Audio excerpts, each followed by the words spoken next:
we set up a brand called Pathway to Grow, which has got a tagline, Network, Learn and Grow. Yeah. Because it's about getting to know other people, it's about building relationships. Relationships are formed when you get to know people, like people, and you hopefully form trust. On my journey as an accidental entrepreneur, one of the things you get to know is that we live in a world which is lifelong learning. We've got to continuously learn and continuously develop. What's up, lovely people? Welcome back to another video right here on Entrepreneur Podcast Club, coming live and direct from Birmingham. I'm your host, Mr EPC, and today we've got another very special guest on the show today. But before I introduce him, let me just give a quick shout out to all our sponsors. So shout out to clickinspect.co.uk and MyStar Academy as well. All links are shown in the description box below. So without further ado, let's go straight to the interview. So, ladies and gentlemen, give a big massive round of applause to our very special guest, Safaraz Ali. So welcome to the show. Thank you so much, Mr EPC. No worries. Thank you very much for your time indeed. Thank you for reaching out. I appreciate you coming over to Birmingham. No problem. So do you just want to tell the viewers a bit about yourself? Again, thank you for the opportunity. Much appreciated. No problem. My name is, as you said, Safaraz Ali, Saf. Yeah. I'm the founder, the CEO of a company called Pathway Group. We've been going for 22 years. Wow. That's predominantly what people know me for, but I started off life really in the corporate world. Okay. I wasn't thinking about getting into business or entrepreneurship of any kind. So I've become an accidental entrepreneur, really. Yeah. But I regard myself as a social entrepreneur, not a traditional entrepreneur in terms of some of the other people who are doing fantastic things. Yeah. Our work is predominantly getting people into employment or looking after people. So we work in the business of really supporting government, national government, local government. So we're a supply organisation to the public sector predominantly. So we work in foster care, health and social care, education and training, and then we do events to support those causes. Oh wow, so you do a lot then? Yeah, it's fairly diversified. Yeah. But as I said, my main focus is the Pathway Group. So Multicultural Apprenticeship Awards is one of our brands. Pathway Skills Zone. So we run centres throughout the country, getting people into employment. We say get people into a job, a better job, and a career. These are the sort of areas that we're focusing on. Working with job centres. So we work with the Department for Work and Pensions. Working with individuals to get them into long-term sustainable employment. So we have a contract called Restart that we work on. Yeah. But we also work with the Education and Skills Funding Agency on apprenticeship programs, learner loans, traineeships, working with younger people, but also individuals who have been made unemployed, who are made redundant, looking at reskilling them. In some cases, working with employers in terms of upskilling their staff, helping them to retain staff, because one of the biggest barriers at the moment is getting the right people. Absolutely. And once you've got the right people, to actually retain those individuals, to grow those skill sets. There was a saying, Mr EPC, a while back that we used to say we can't get the staff, which was mainly a mindset issue. Now we literally can't get the staff. Employers can't get the people that they need, and that's holding them back in terms of growing their businesses. There's more now people who are, there's more vacancies than individuals. Really? And that's the first time ever where there's now more jobs than actual people. And there's been a skill shortage. There's also individuals who we've lost in the marketplace, people who've retired early, who've gone into other things, gone into business themselves, and looking at possibly doing things on their own. So what you're finding is that employers, businesses can't get the right people, and when they've got them, they can't retain them. And so whenever I'm talking to professionals, lawyers, accountants, and so forth, that's one of their biggest problems. Yeah. And it's not just in the professional fields; it's in all sectors. Wow. And now more than ever, employers need to have an employer brand out there. They've got to be known. They've got to push themselves out there. And they've got to show people why they should go for them. Why they're the employer of choice. So you've got to push that employer brand out there. We continuously push our brand, not to necessarily get customers, but to get the right people. That's Absolutely. The biggest barrier that I'm finding personally ourselves, but also when we're talking to our customers and talking to employers.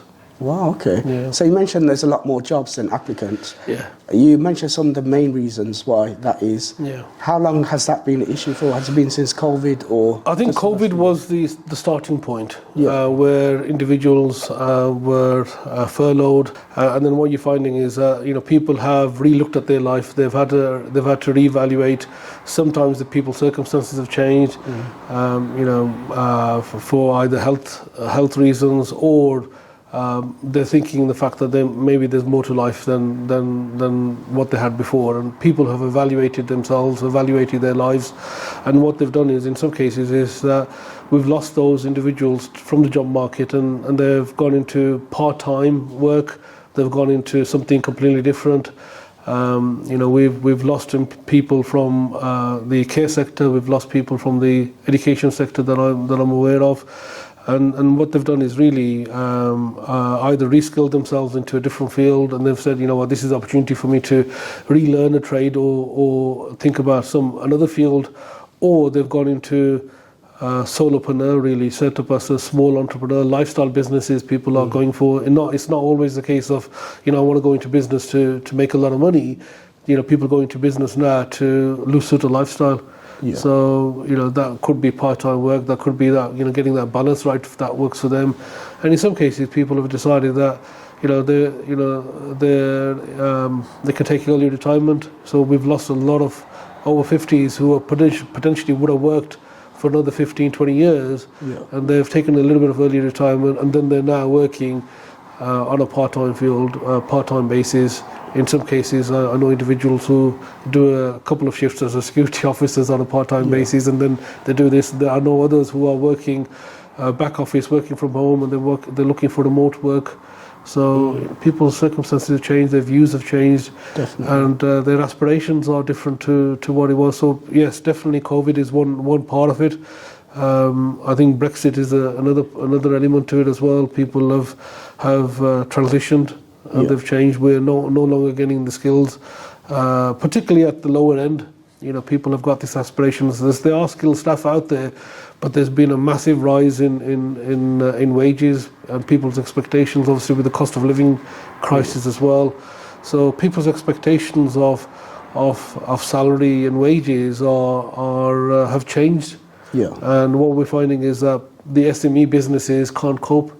And most of these vacancies are in the SME sector, the small and medium-sized enterprises, where they literally can't compete now with some of the international organisations who've got a different way of working. They've got different margins and an approach, and the push has been at the SME, the small and medium-sized employers, who are in fact where most people work in the SME sector. Yeah. Okay. So before we go back on some of these points, if you go back to Pathway, so when did you open Pathway Group? So initially the organisation was set up in the year 2000. Oh, okay. So I was just under 30, 28 myself. It wasn't a full-time thing. I wasn't even looking at getting into business, and my father never really encouraged me to go down the route of self-employment. It was all about education. Yeah. And focusing on education, which predominantly still is the case. Most parents encourage people to go down the route of a professional career rather than encouraging them to go into any sort of self-employment or any business. And our family wasn't from a business background, and I never really knew anybody who was a business owner or a business person as such, or an entrepreneur. So I went into the sector of banking and financial services. And I was looking at really enhancing my career, and one of the ways of doing that was to volunteer. So I volunteered my services to local colleges at the time. They were looking for people from a community perspective, because the college sector, the further education college sector, wanted to work with the community. Yeah. And I volunteered, and as part of my voluntary work, I was given an opportunity to set up an organisation which was about getting people into employment, which is something that I really sort of took on the opportunity. Again, not thinking the fact that this was going to be a career for me, but more thinking in terms of this looks good on the CV, as well as, you know, I'm actually doing good work as well. So it's a win-win situation. Absolutely. So I'm getting something out of it in terms of skill sets. I'm making some contacts, but at the same time, I'm giving back as well. So I thought, you know, this is something that I want to do. And from there, I sort of did that for about 8 years, really, on a part-time basis. Wow, okay. And really then thought I could make this as a full-time. And by that time, you know, my knowledge of the sector grew, my skill sets as well grew, and also my personal brand in terms of how, you know, I got to know the right people, made some of the right connections, and also people saw me as somebody who's in it for the long run as well, because I'd already given 8 years on a part-time basis, juggling a full-time career when I was working for Botanic Assurance and as a financial services contractor, as well as running the education and the skills arena. At the same time, you know, running that, I saw more opportunities because my sort of scope of contacts, my awareness, you know, opened up as well. So I saw a lot of transition taking place within the public sector. The public sector was one where they used to deliver a lot of services themselves. So a lot of the services, you know, the councils and the NHS and various other things, various other public arenas used to deliver themselves. Then they moved from delivering to commissioning. So they procured services more so, and it was an area where, you know, the councils were looking for, and the local authorities, not just councils, but any public body was looking for cost savings. They were looking for efficiencies. They were looking for, you know, productivity. And one of the ways to do that is to drive, you know, an open market. You know, create more competition. Look to get more for less. And what you do is you open the market up a little bit more to competitive tendering, to open tendering, and, you know, that's a field that I sort of I got into in terms of the whole tendering process, how public services tender, you know, how we as an organisation can look for those opportunities to tender, how to write a good tender, what that looks like, and how do we deliver that. So it's all the sort of supply services, procurement element of it, understanding what that looks like, and building in processes and systems to actually manage an organisation to actually deliver what the government wants at a level where it works for them and also for ourselves, and also at the same time, you know, you can sort of understand the return on investment, and that's what we got into. So from there we transitioned into health and social care. Okay. The home care market with domiciliary care. We set up a company called Nationwide Care Services, which again was at the time where government was looking to move away from running in-house social services. So local authorities used to employ a lot of carers, and they used to send a lot of these carers to individuals' homes. They also ran a lot of care homes at the time as well. So the government then, you know, transitioned from closing those care homes themselves, nursing homes and care homes, and closing their home care division, and really procuring that out to the private sector, to the third sector, to the charities.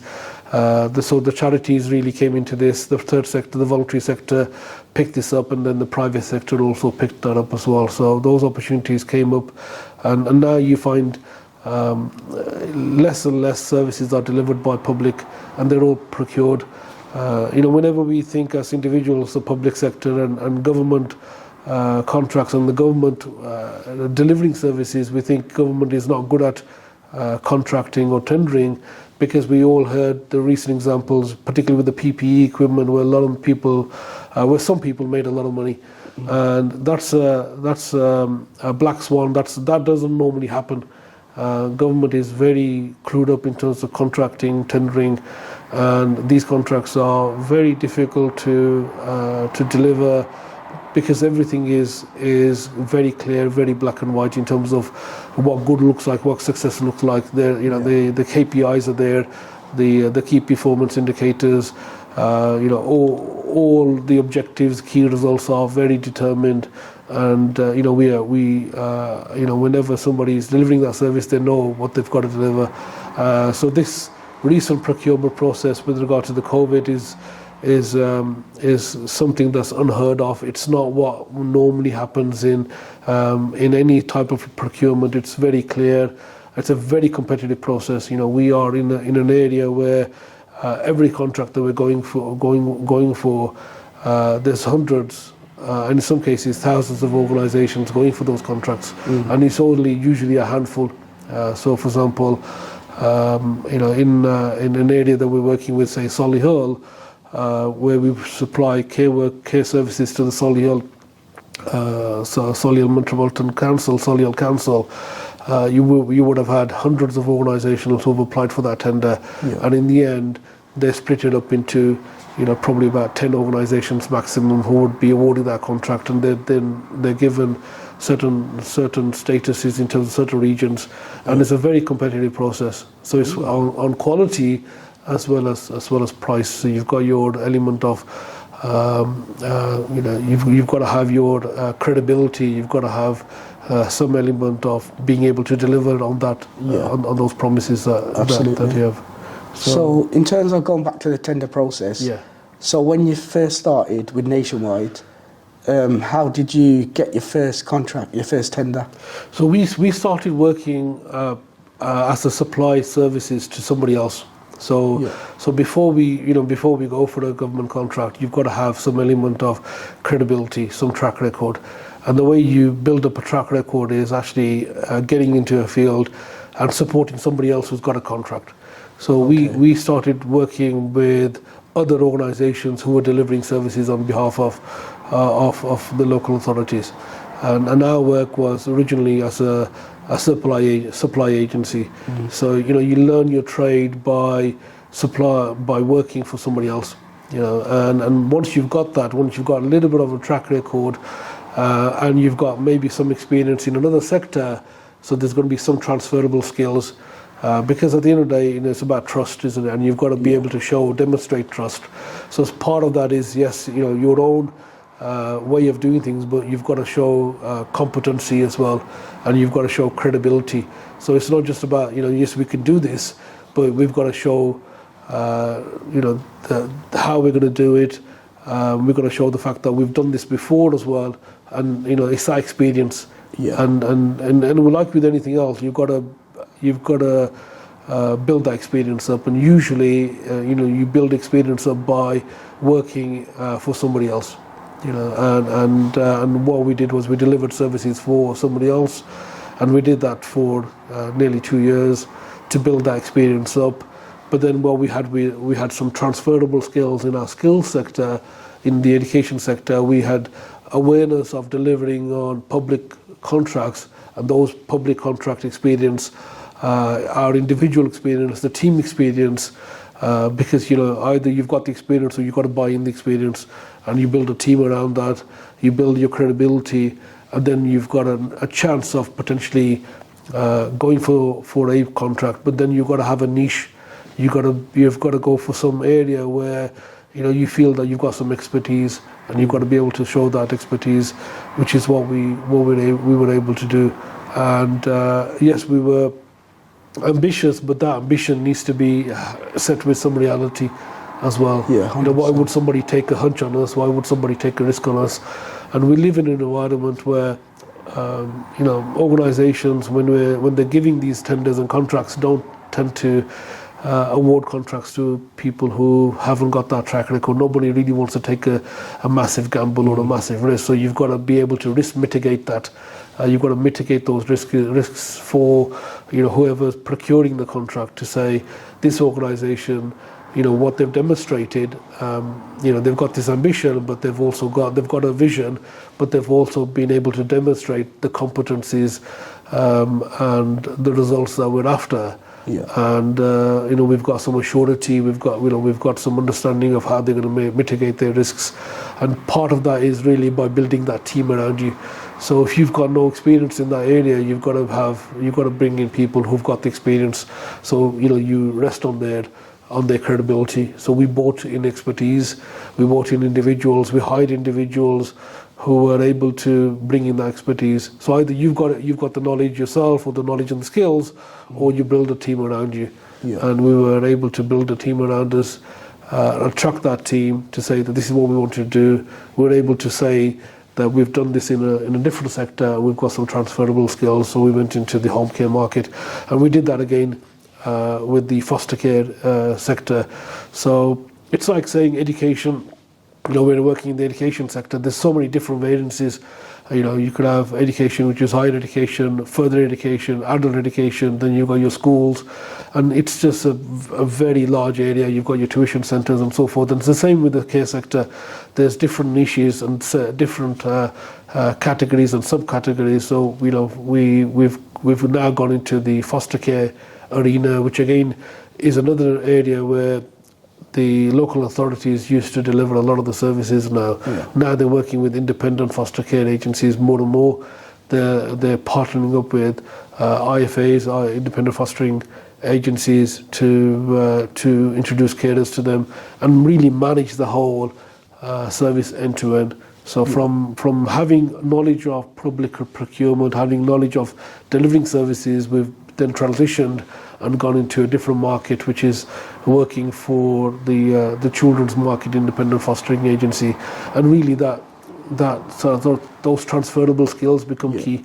It's like with any job, with any career, you've got some deep knowledge, you've got some transferable skills, and with your deep knowledge, with your transferable skills, and with the fact that you're able to show results and competencies from before, you can potentially move into transition into a different sector. And the same with our businesses.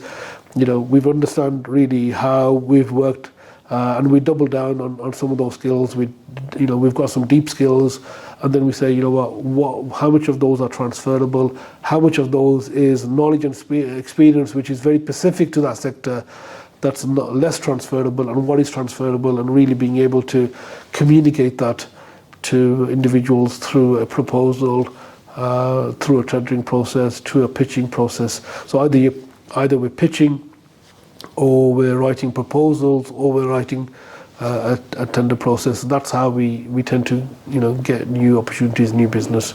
Wow. We've also we also in a position where we're clear in terms of what we want to be known for. So it's less now about having contacts, having a black book, having connections, but more about positioning ourselves in a marketplace where people know us.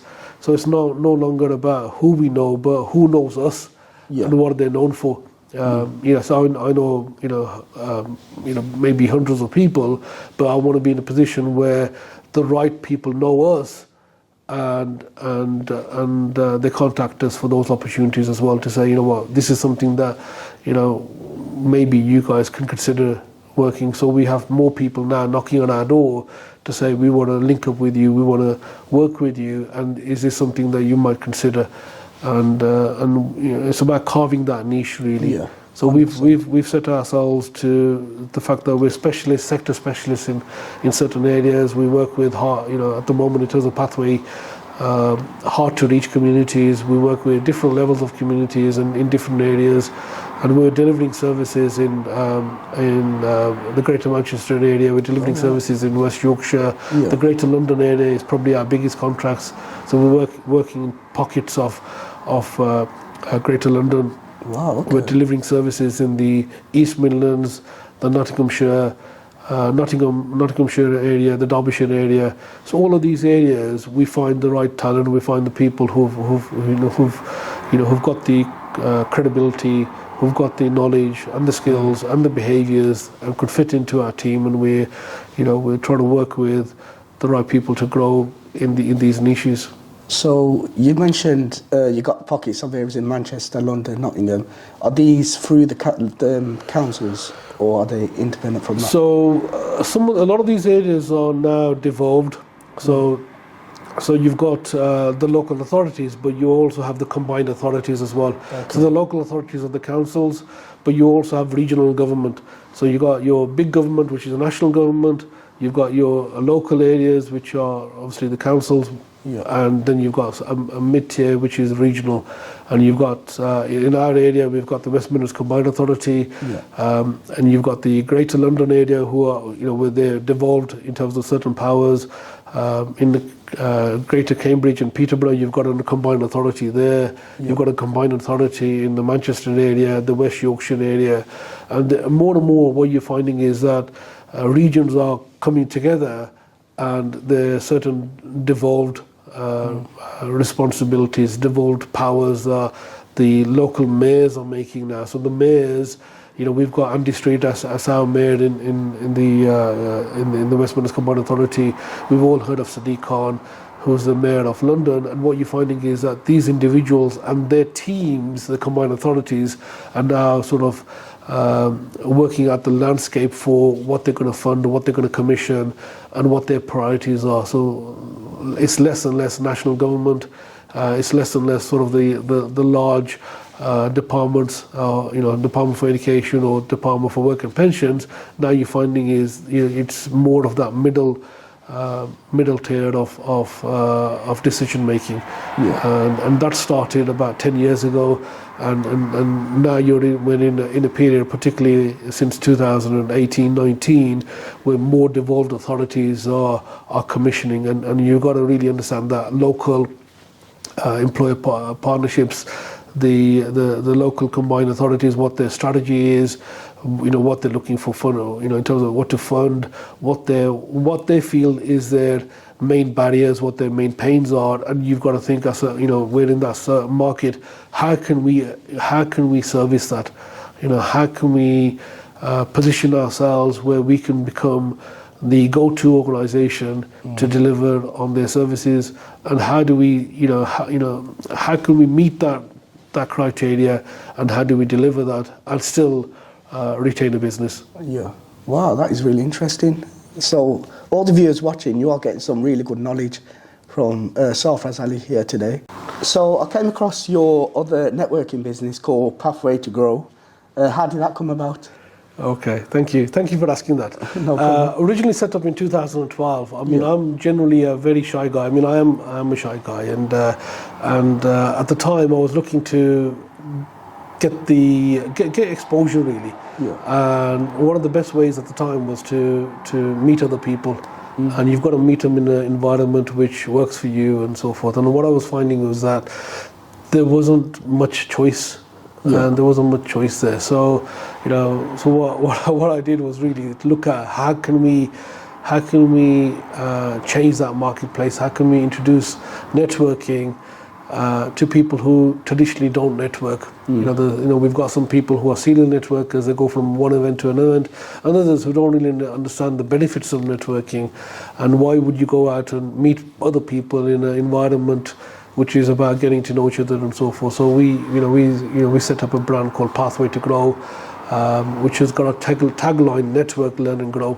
Because it's about getting to know other people. It's about building relationships. Relationships are formed when you get to know people, like people, and you hopefully form trust and get to work people. And I think all business revolves around people. We buy from people. We don't really buy generally from people buy from people really. That's what the people. You've got to develop relationships, and one of the best ways to form relationships really is people spending time with each other, getting to know each other, potentially supporting each other. And what we find is that these relationships are formed, and different things happen. So yes, you might have a customer-supplier relationship. You may even have a partnership. You may even have a support structure as a result of getting to know somebody. And we sometimes lack role models, peers, individuals that we can speak with. And what I was finding was that I was in an environment where I've got my competitors, potentially people who are regarded as competitors, and I've got a friends network and a relatives network, and I didn't have really the support structure to where I could speak about my business. And it is a lonely environment. So what you do is you hopefully create an environment where people can learn from each other, can support each other, and potentially form these longer term relationships. So Pathway to Grow as a brand was created, and then what we did was we looked at different niches, and one of the first niches that we created was coffee and natter, which was informal environment. And networking in the middle of the day. So our format was 1 o'clock to 3 o'clock on a weekday, where a lot of the business networking was predominantly breakfast. And either you're a morning person, 6 o'clock, 7 o'clock morning events, or it was an evening event in terms of networking. So we created one which was in the middle of the day, coffee and natter, which was again very informal. There's no pressure to introduce yourself. If you want to just come in and do one-to-one, you can do. In some networking events, you have to come up, you have to stand up and say, who you are. You have to do an elevator pitch. You have to tell people, and that's not for everybody.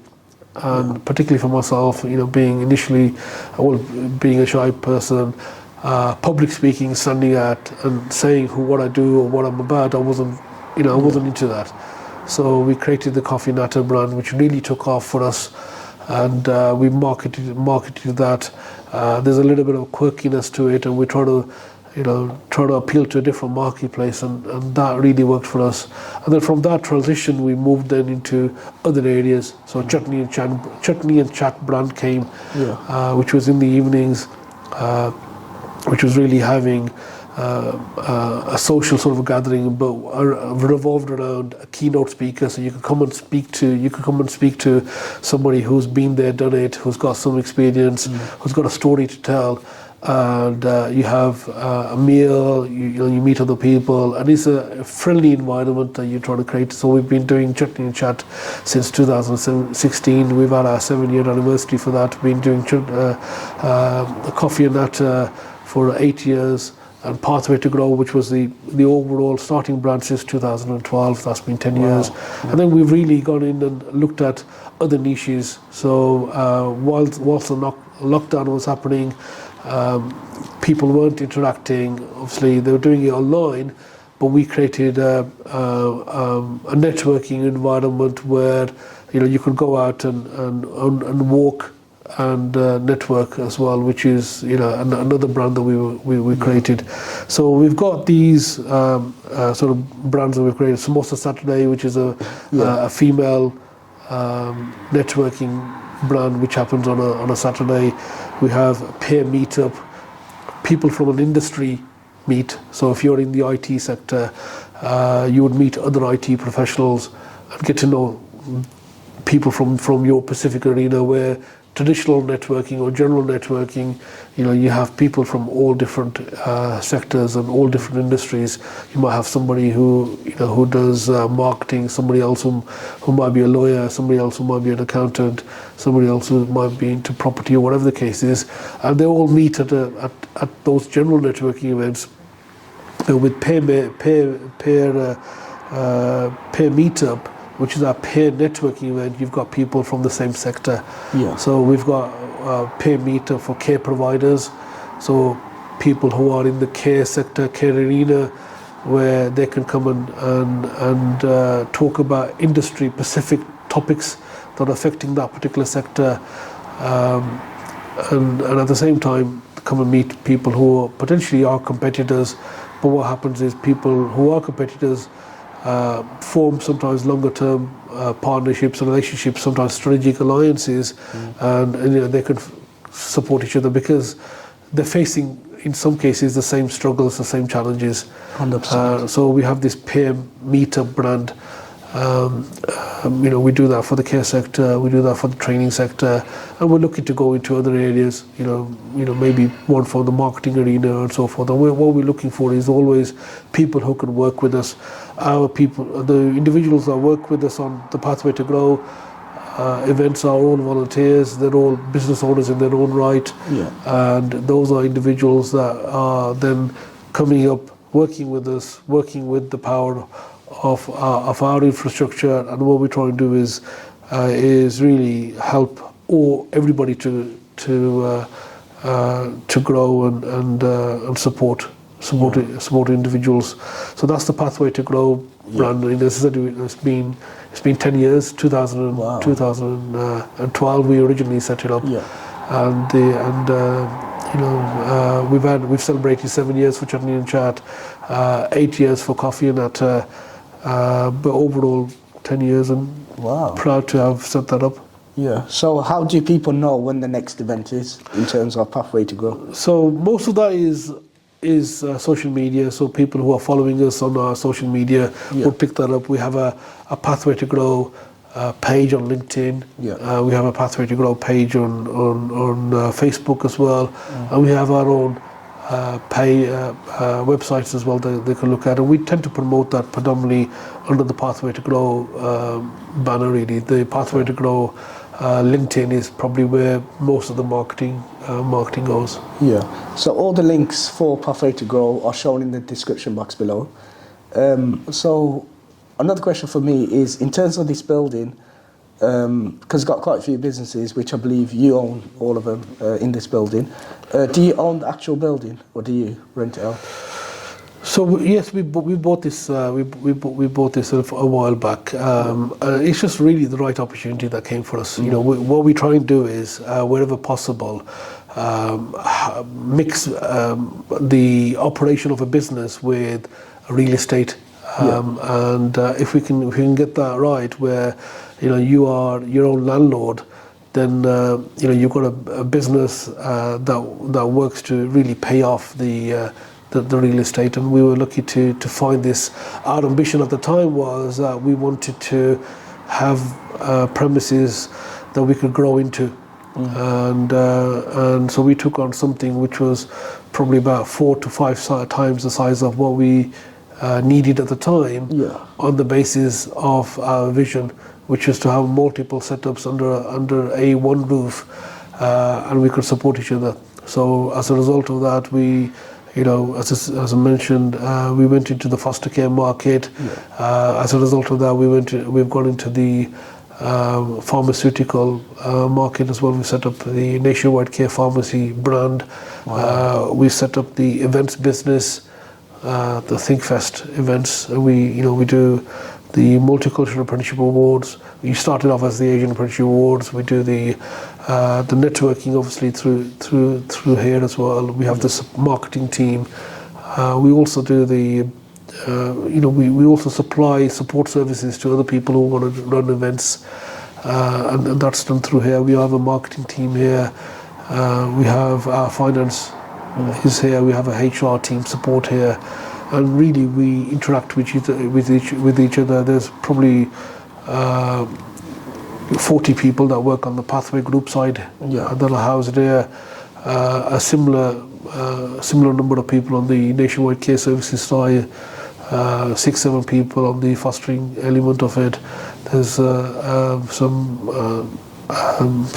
training that we do for other care businesses that we run from here as well, and then the pharmacy and the events business as well. So the vision was the fact that to have effectively a service accommodation, but really for our own businesses, which is what's transpired. Wow, that's very inspiring. Very inspiring indeed. Thank you. So I can see some of the books here. So you're author of some of these books here. So this one is Successfully Scale Up or Exit Your Business. So do you want to just talk us through some of the books that you've written and how that came about? Thank you, Mr EPC. Thank you for asking about the Canny Bites books. So it's on my journey as an accidental entrepreneur, one of the things you get to know is that we live in a world which is lifelong learning. We've got to continuously learn and continuously develop. And there's a quotation from Alvin Toffler, which is he's a futurist, and he basically says, the illiterate of the 21st century are not the people who can't read or write, but it's the people who can't learn and unlearn. And in some cases, we're continuously developing, we're continuously adapting, and it's a continuous challenge and of staying relevant and staying at the top of your sort of game. and in some cases, you know, you've got to be you've got to have a mindset of becoming a student, a learner, and that's my approach really in terms of becoming an author. You know, I started off really reading a lot of material, learning the skills that I needed, particularly in terms of recruiting the right people, and also at the same time learning a little bit about marketing, learning more. I mean, I had some skills already in terms of finance, accountancy. So you know, those are things that I've learned from sort of a college, university level in terms of when I did my banking and financial services. So my background was more finance. But what I lacked was the marketing skills. I didn't really know much about sales. You know, how you know what a good sales looks like. You know what, because that again is not something that I really tuned into. You know, I wasn't a natural salesperson. I'm not something that I felt that I knew much about. So I learned about sales. I learned about marketing, different forms of marketing. I learned about management, leadership. Really, you know, is a subject that I really delved into. And then what I did was I thought to myself that the best way to do that, in terms of deeping down on some of this knowledge, is to potentially consider writing my own book, which I did in 2017. Wow. And the first book, which is in front of you, is this one here, which is 52 Bites of Business Wisdom for Leaders and Entrepreneurs. Wow. And what I did was I created something which was very simple, and people who've got aspirations to read a book have got the right intention, but what you find is that there's too much in the subject, and they have the right intention to read the book, but most books are unread. They don't read from 100%. Cover to cover. They just start off and they give up after a while. So I wanted to write a book that potentially people can dip into and out of, and there's quick lessons.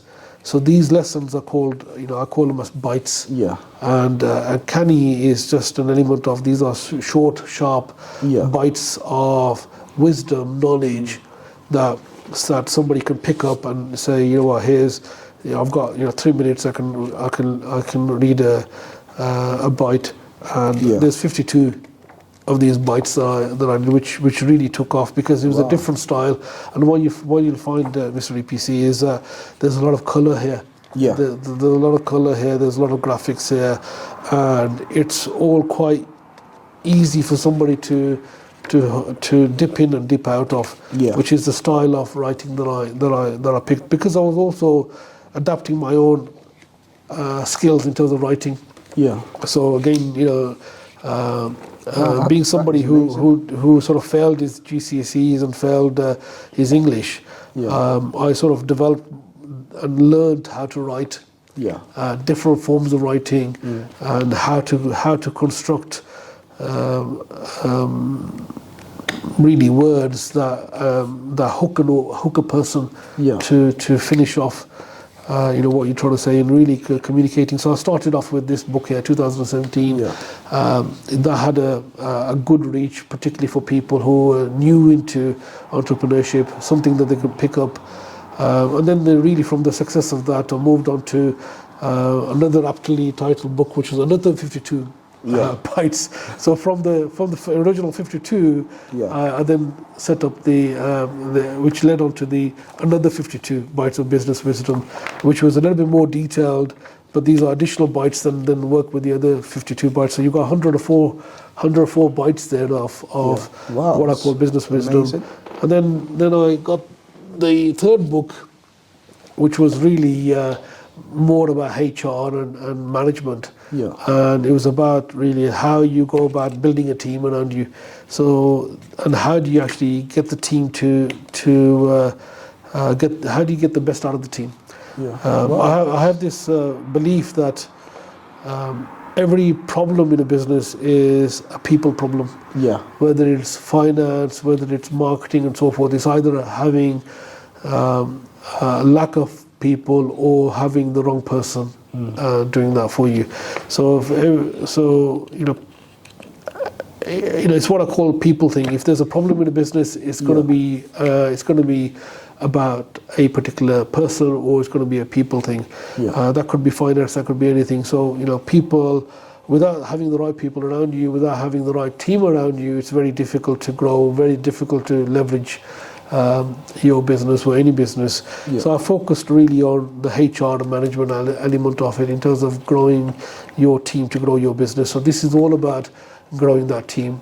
What does that look like? How you go about attracting, retaining, and growing that team. And this book again had a very niche marketplace, particularly for first line managers. A lot of first line managers, people who are accidental managers who've gone into management for the first time, wanted something to read. And again, it's an easier read, and it's got there's a framework behind it. And it's all connecting together really in terms of what that is. So then that book, got a lot of critical acclaim, and then I sort of looked at my, where I was in my life as well, and what I was trying to do, and I was looking at scaling up our businesses. You talked about, myself. It's not all me. I have a business partners that I'm involved with. So I looked at myself in terms of how we scale up our business, and then that really led me to write this book, which was how you successfully scale up or exit your business. So, some people, want to grow their business and sell, and others who want to grow their business so the business runs itself. And how do you actually do that? Again, a very similar format, a little bit more detail, and there's a lot of references here, a lot of additional information here. And one of the things I'm really proud of is that I've created this Scale Easy format, which is a resource for people who, it's all available on our website as well, where they can go in, they can get a framework, and they can just mark themselves against that framework. Do they have this? And if they don't, what are they going to do about it, and so forth. So these are the ingredients of potentially growing and scaling your business. That is amazing. And so this is a book that came out this year. Again, it's not for everybody. It's only if you're in that arena where you're now thinking about you've got a business, and now thinking about how do I take it to that next level, and what that next level looks like. Scaling isn't for everybody. I don't advocate it. I'm not saying scaling is the right thing for every business, because people sometimes get into business because they want it to run it as a lifestyle. It's not always about growing the business to have staff. It's not everybody's cup of tea, as to say. But if you are thinking about growing your business to scale up, then there's definitely resources out there. And I personally, even as an author, I would say there's a lot of information here which will then guide you in terms of what other things you can look at. There's a lot of references, and a lot of other additional reading, recommended reading. And in addition to that, there's some words, the language of scaling. It's all here. And as I say, it's a blueprint potentially for people who are looking to scale up their business. Wow, that's very inspiring. So where can people purchase? Are these for sale or? So they're on Amazon. So we have a website called cannybites.co.uk. You can go and see the books that are on there, but they're all on Amazon. 10.99 is that one, and they're also available on Audible as well. So if you're not too much into reading, we have a lot of people who now listen to books, listen to podcasts. So they're on Amazon. They're on Amazon as well, on Audible. On the back of this, I've gone into podcasting myself. So the last 2 years, I've set up a regular podcast that we do, which is called Canny Conversations. So we discuss some of the things that we have in the books, but we also discuss other things as well. So we try and delve into deeper into some aspects of it, because people now tend to sort of listen a lot more. They want to, they want to do things while they're maybe driving or doing other things. So the market for podcasts, particularly audible or auditory type element of learning, is growing. And so we have Canny Conversations as well, which again is available. You could just Google Canny Conversations podcast. There is a website behind it, and you'll see the part. We've done about over 50 episodes, so you could pick that up as well. So we'll put all the links for the books and the Canny Conversations in the description box below as well. So with you being a serial entrepreneur, what does a typical day look like for you? Thank you for asking that. I mean, I tend to sort of focus on the things that I feel I'm good at, and let people who've got their own expertise do their thing. So a lot of it, in terms of my focus, is on recruitment. We're always recruiting the right people, and once you've got the recruitment right, then it's about retention. So I spend most of my time talking to the individuals that we've recruited, the people that are there, and I sort of spend most of my time possibly understanding their difficulties, understanding what's holding them back, doing one-to-ones, and seeing if I can sort of coach them where they can make the right decisions for themselves in terms of what's right for them, and creating an environment where we show that we care, and also at the same time talk about experiences and being in a position where you can ask the questions and you can empower individuals. So it's recruiting, that's kind of continuous for us. We're in the battle for talent. So we're always recruiting. I'm always involved in interview panels or having one-to-one interviews. So the recruitment process isn't usually just one meeting. It's usually a 2 or 3 stage process, and it's doing that. Sometimes you're talking to recruitment agencies. Sometimes you're talking to our HR people, recruitment people, and talking to individuals who may be looking at changing careers, maybe looking at opportunities and having those conversations, and also at the same time, going through, whatever we're going to create in terms of briefing packs or job descriptions, and that whole recruitment process probably takes nearly half of my time, to be honest with you, in terms of that. In addition to that, then I spend a fair amount of time doing one-to-ones, fair amount of time in those sort of meetings, understanding, what the bottlenecks are, what are the pinch points in our business, and trying to see whether we can just connect people together. Another aspect of it is, in some aspects, meeting new people, looking for those opportunities and seeing what's out there. So I always make a little bit of time in terms of self-development, and being open-minded and having a diary which allows me to meet people. If somebody knocks on my door, I'm more than happy to have a telephone conversation with them, understand what they're going through, and if I can point them in the right direction, that's a big part of what I try and do as well, signpost and connect people, and I'm always open and to that and for that. So I try and keep some time free, not to have a jam-packed meeting after meeting after meeting. I used to do that before, but now I try and keep some element of it where a couple of days where I'm just open in terms of what happens, and what lands on my desk in terms of an email or an opportunity or a telephone call, and just be open for that opportunity, really. Okay. So how many hours do you work per day?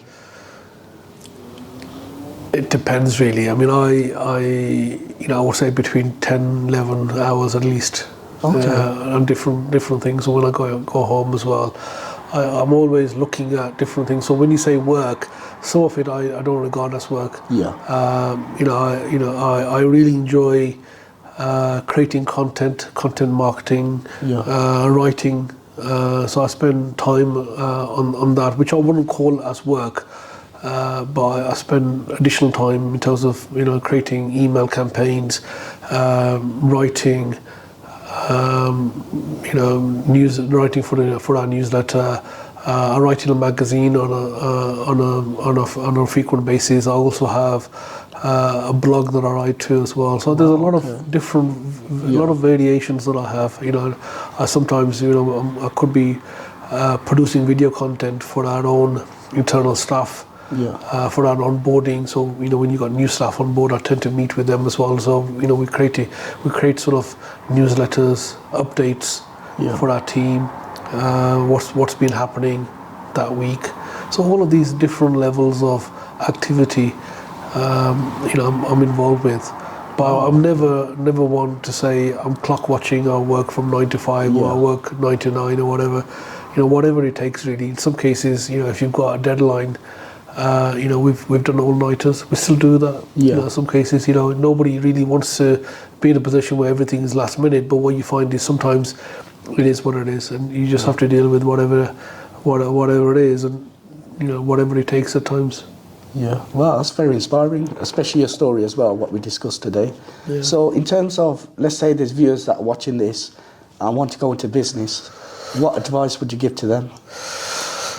Something that I would say, whenever somebody's had some element of success in business, we tend to sort of diversify very quickly. And people need to find their niche first, need to find what works for them and double down on that, specialize, really get known for that before we diversify. And what we find is that people go into business, they've had a little bit of success, and before you know it, they're thinking about the next operation or the next thing, or how do I grow that? And a lot of it is then stretching themselves very wide, as opposed to really knuckling down and doubling down and going into sort of niches. So that element of concentration, I think, is there. With people generally, I find they lose focus. Yeah. They lose focus very quickly. In any business, in any career, you can't stand still. You've got to stay relevant. So whatever it takes for you to stay relevant. So you've got to keep up to date with knowledge, within your sector, keep up to date with what's going on, but at the same time remain relevant. And to do that, you've got to be visible. You definitely need to be visible these days. If nobody knows you, you're no point being a hidden secret. You've got to be visible. Yeah. But it's also about building credibility. And how do you build that credibility? And there's different ways to do that. It's, at the end of it, it's all about trust. And why would other businesses, why would other people trust you? And part of that, as I said, is people buy from people they know, like, and trust. Which is in some cases developing relationships, having visibility on social media, getting people to know you over a period of time. But at the same time, it's showing your competency, showing your capability, showing your results, showing the fact that you can deliver what the customer wants, and being in a position where you're memorable for the right reasons. Yeah, 100%. And that is it, ladies and gentlemen, for this podcast. Thank you very much for watching, and thank you to our very special guest, Safaraz Ali, for your time as well. Mr EPC, thank you for your time. Really appreciate problem, that. sir. And I would like to share these books with you. Okay. My Canny Bites book series. Yeah, thank you very much. 4 books there. Please, hopefully you can digest them in your own time, and thank you for... Yeah. No problem. Thank you very much for the gift. I'll definitely read these books, and I will put the description and how to buy these books in the description box below. Thank you. So thank you again for your time. Thank you. Safaraz. Thank you, Mr EPC. If you did like this video, do hit that subscribe button and that notification bell, and do look out for the next podcast as well. Thank you very much.